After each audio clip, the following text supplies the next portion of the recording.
Contraste y belleza, sinónimos de la serie que analizaremos hoy en nuestro video del arte de los pigmentos. Nos referimos al canario Ágata Topacio, no te lo pierdas. Su comportamiento pigmentario, su genética, su estándar y sus cruces. Son sin lugar a duda una de las series que más ha evolucionado respecto a su calidad, a la calidad melánica que poseen los ejemplares en estos últimos tiempos. Esto debe deberse justamente al contraste de que hablábamos al comienzo del video. Este gran contraste quizás es el canario que más lo genera, que más lo muestra, llama la atención de muchos criadores y ha ganado una gran cantidad de adeptos que se dedican y que se especializan a criar este tipo de canarios. El efecto pigmentario que provoca la mutación topacio sobre la normal expresión de los pigmentos es la que colabora en la aparición de este contraste al que hacíamos mención. Resulta que la modificación en la estructura de pluma y por consecuencia la centralización de todas las melaninas dispersas, tanto la eumelanina dispersa como la feomelanina en el centro de la pluma y la disminución en la cantidad de este mismo pigmento hace que el contraste sea el protagonista. Esto se ve acentuado además por el propio efecto de la mutación Ágata que diluye las melaninas dispersas, con lo cual toda la zona de envoltura está afectada por un doble efecto, el de la mutación topacio y el de la mutación Ágata, y todo esto colabora en la máxima expresión de contraste que podemos encontrar hoy en la canaricultura de color. La tonalidad de las melaninas concentradas la vamos a observar de un color negro, pero un negro muy particular. En algunos lugares hablan de un negro sepia, un negro chocolatoso. Lo cierto es que el Ágata Topacio adquiere una tonalidad negro muy brillante, pero con menor solidez que la que podemos encontrar en un Ágata clásico. Esto se debe al efecto propio de la mutación. Las melaninas dispersas, es decir, la envoltura por su parte, se ven prácticamente sin expresión. Por este doble efecto de las dos mutaciones diferentes, las melaninas dispersas se van a mostrar prácticamente blancas o bien se va a ver el color de fondo en todo su esplendor, de acuerdo a si el canario es de fondo blanco, amarillo, rojo o las diferentes categorías o variedades de lipocromos en sí. Las partes córneas van a estar fuertemente afectadas, no tanto en comparativa a un Ágata clásico, que ya está estandarizado con partes córneas claras. Sin embargo, el principal defecto que nos podemos encontrar en clásicos, que es ligera melanización en uñas o en pico, en este caso no va a ser un problema, ya que ambas mutaciones afectan a las partes córneas, tanto el Ágata como el topacio, por lo cual la expresión de pigmento en estas zonas va a ser prácticamente nula. De igual forma, en los ojos ocurre algo similar a lo que describimos en los negros. Los canarios nacen con ojos rojos desde chiquitos y a medida que van creciendo la tonalidad de los mismos comienza a oscurecerse cada vez más, logrando un color rojo muy oscuro en los ejemplares oxidados, un borrabino muy oscuro, prácticamente negro. Pero si lo miramos con mucho detalle, hay una ligera diferencia entre un Ágata topacio y un Ágata clásico respecto al ojo. Y en ejemplares de mala calidad, ¿sí?, con muy poca expresión melánica, los ojos se van a ver de una tonalidad más rojiza. Algo importante que debemos mencionar también es las características del raquis. El raquis de la pluma, recuerden el canal medular que divide a la pluma en dos partes, se va a ver una tonalidad clara debido al efecto propio de la mutación que afecta fuertemente a las melaninas dispersas. Recuerden que el raquis, al igual que venimos explicando en los últimos videos, se melaniza o se comporta pigmentariamente de la mano de la envoltura. A mayor carga de envoltura, el raquis tenderá a ser más oscuro y a menor carga, el raquis tenderá a ser más claro.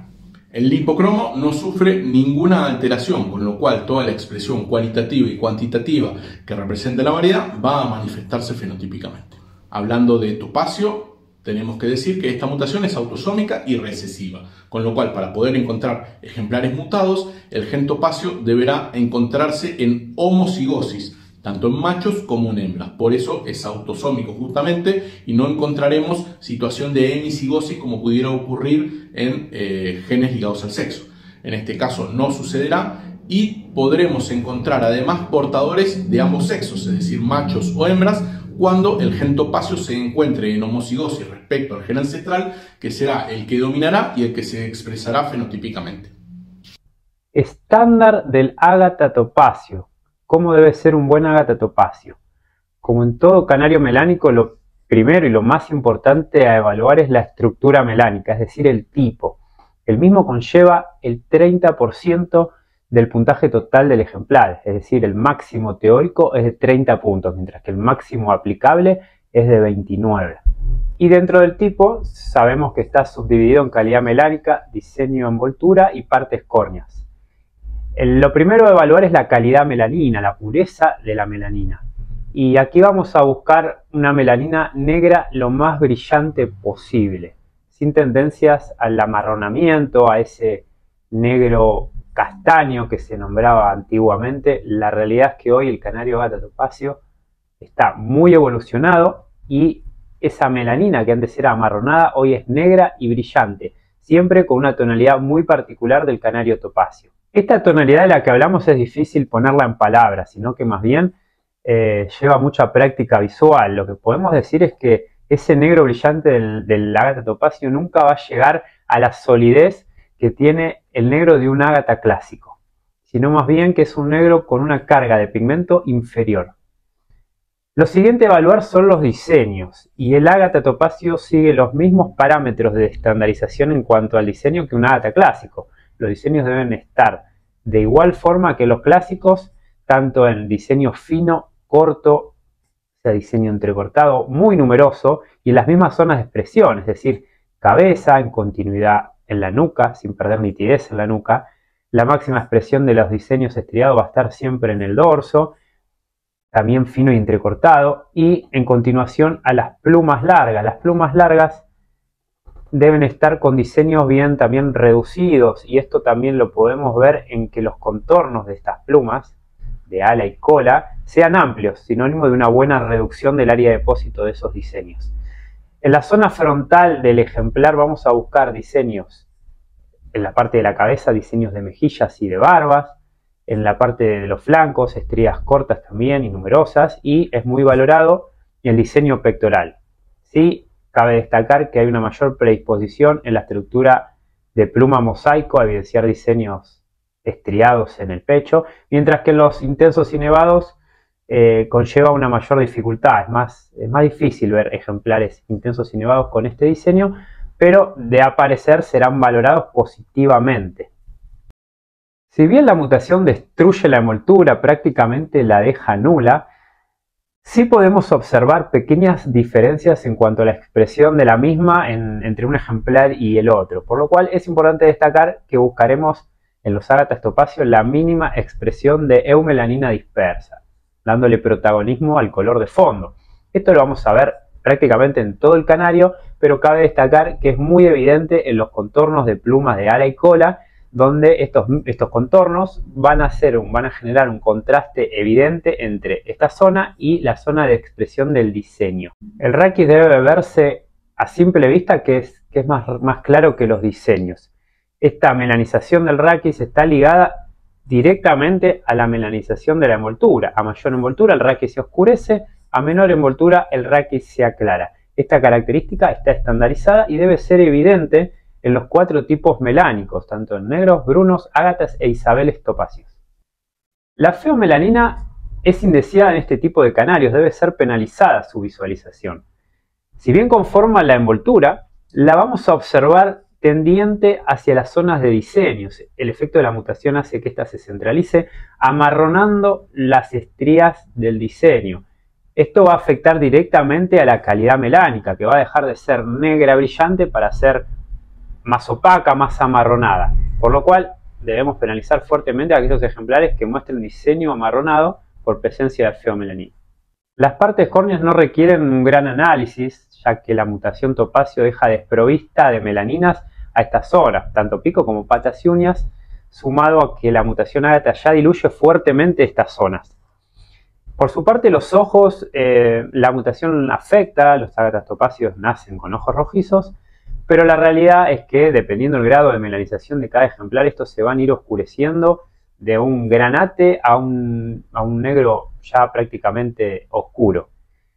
Esta característica no está estandarizada, no se busca el ojo granate. Ya los canarios ágatas topacio de buena expresión melánica muestran ojos prácticamente negros. Como en todos los canarios, al momento de enjuiciar hay que estar atento a unos posibles intrusos. En el caso del ágata topacio no hay muchos y es difícil que aparezca el único que hay, que es el ágata clásico de melanina brillante, no muy profunda y a su vez una envoltura muy clara, que como consecuencia de esa baja envoltura el raquis también se aclara. Es muy raro de ver estos canarios, los hemos visto en algunos concursos presentados como ágatas topacio e investigando un poco y hablando con los criadores resultaron ser ágatas portadores de satiné. En búsqueda de limpiar la envoltura muchas veces se usan canarios satiné en ágatas, apuntando a la mínima expresión de la envoltura y como consecuencia de esa búsqueda y de esa relación que existe entre el raquis y la envoltura, los raquis quedan de una tonalidad más clara que los diseños, dando apariencia a topacio. Lo cierto es que es la única característica de topacio que estos tienen. Después el negro va a tener otra solidez, otro brillo. La envoltura, si bien va a ser muy clara en relación a un ágata promedio, va a ser mucho más oscura que un ágata topacio promedio. Y no va a haber ese efecto de centralización, esas estrías en cabezas tan definidas. Pero algunos ejemplares podrían llegar a aparecer y prestar a confusión, sobre todo en la categoría mosaico. La interferencia que ejerce el tipo, es decir, la estructura pigmentaria sobre el color de fondo y sobre la expresión de la categoría es mínima, ya que al no haber envoltura, solo los diseños se van a destacar y el color de fondo en las zonas de envoltura va a tomar un real protagonismo, prácticamente en su estado más puro, levemente influenciada por una pizca de eumelanina dispersa. Es por ello que los defectos de categoría y de variedad queden en total evidencia visual, no siendo ayudados a enmascararse por la envoltura, como lo podría ser una nevación larga en nevados, nevación evidente en un intenso, zonas de elección escasas o muy extendidas en los mosaicos. Una de las interferencias de las cuales se estuvo hablando mucho en los últimos años en cuanto al canario ágata topacio es la de diseño de cabeza y categoría. Las estrías de cabeza conviven con la zona de la expresión del color de fondo de la máscara. Hubo una ligera tendencia, en algunos países a buscar diseños que comienzan de la mitad de la cabeza hacia atrás, dejando desprovisto de diseño la zona de la frente, en búsqueda de una mejor expresión del color de fondo o de la categoría en esta zona. Lo cierto es que los diseños deben comenzar desde la base del pico, ¿sí? De la parte superior del pico, desde la frente, conviviendo con el color de fondo, o sea, color de fondo blanco o amarillo o rojo y sus marfiles. Una pequeña ayuda pudiera ser una cabeza más grande, más amplia, dándole espacio físico a los diseños, a expresarse bien y dejando espacio para que haya una interestría evidente, limpia. Después vamos a poner en la balanza al momento de valor cuál tiene mayor equilibrio en cuanto a la expresión de diseño y al color de fondo en esa zona, pero el diseño está estandarizado como ideal desde la frente y no desde la mitad de la cabeza. Cruces. Puro por puro va a ser siempre nuestra mejor alternativa. ¿Por qué? Porque nos arrojará 100% de descendencia mutada, utilizable tanto para el futuro armado del plantel como también para nuestros concursos, aumentando también quizás la posibilidad de armar equipos y cuartetos, no solo de competir en individual. Este tipo de cruces es quizás el más utilizado en los criaderos especializados de ágata topacio, sobre todo en nuestro país. Los máximos referentes que existen hoy en día aquí en Argentina utilizan prácticamente el 100% de los cruces de puro por puro. Esto se debe a la gran evolución que ha sufrido este factor en los últimos años. La gran cantidad de adeptos que ha logrado conseguir debido a su belleza, a su contraste, a su particular fenotipo, ha logrado una evolución exponencial en las características típicas de estos ejemplares, por lo cual ya prácticamente se desiste de la utilización de portadores. Recordemos siempre, en caso de utilizar puros por puros, utilizaremos alguna de las dos técnicas que siempre barajamos, ya sea la fijación de caracteres en ejemplares o en planteles ya establecidos y de suma calidad, o bien utilizaremos la compensación para aquellos ejemplares que muestren algún defecto notorio, pero que posea otras virtudes marcadas. Entonces lo acasalaremos con algún ejemplar que intente subsanar estos errores o leves errores de los que hacemos referencia. Como les decía, la utilización de portadores poco a poco comienza a desecharse. Sin embargo, en caso de querer utilizar este tipo de ejemplares, iremos a ejemplares específicos. Los ágatas clásicos estándares de concurso mayormente no nos arrojan los mejores resultados a la hora de pasar esta mutación a los topacios. Esto se debe a la muy baja carga de pigmento y a la gran reducción de estrías que poseen estos ejemplares. Al pasar toda esta carga cuantitativa a lo cualitativo del topacio, usualmente se pierde el diseño, contraste y expresión pigmentaria. Con lo cual, mayormente, a la hora de fabricar nuestros portadores o elegir ya ejemplares portadores para trabajar con nuestros topacios, optaremos por ejemplares quizás un poco oxidados, referidos ya sea a la expresión pigmentaria o bien al ancho del diseño. Recordar y sostener que la utilización de portadores en estos casos los vamos a considerar como cruces atípicos, y siempre que querramos desarrollar este tipo de cruces atípicos tenemos que tener una noción de por qué lo hacemos, cuál es nuestro objetivo. Siempre tiene que haber un objetivo detrás de estos cruces atípicos, que pudieran ser la incorporación de, por ejemplo, alguna característica que el clásico posee y no posee el propio topacio. En esos casos pudiera ser provechoso. Sin embargo, debemos analizar dentro de nuestro propio plantel de puros si es que no existe algún ejemplar que pudiera poseer esta característica, ahorrándonos así algún año de trabajo en la fabricación de portadores o bien ahorrándonos una mayor cantidad de descarte por la gran cantidad de portadores que solemos obtener en caso de utilizarlos. Como siempre te pedimos un minuto de tu vida, déjanos un like, déjanos un comentario o bien viraliza este video a aquellas personas a las que creas que puede interesarle. Todo esto nos ayuda a aumentar nuestra visualización y nos alienta a seguir realizando videos como este. En el próximo capítulo del arte de los pigmentos, el canario Isabel Topacio.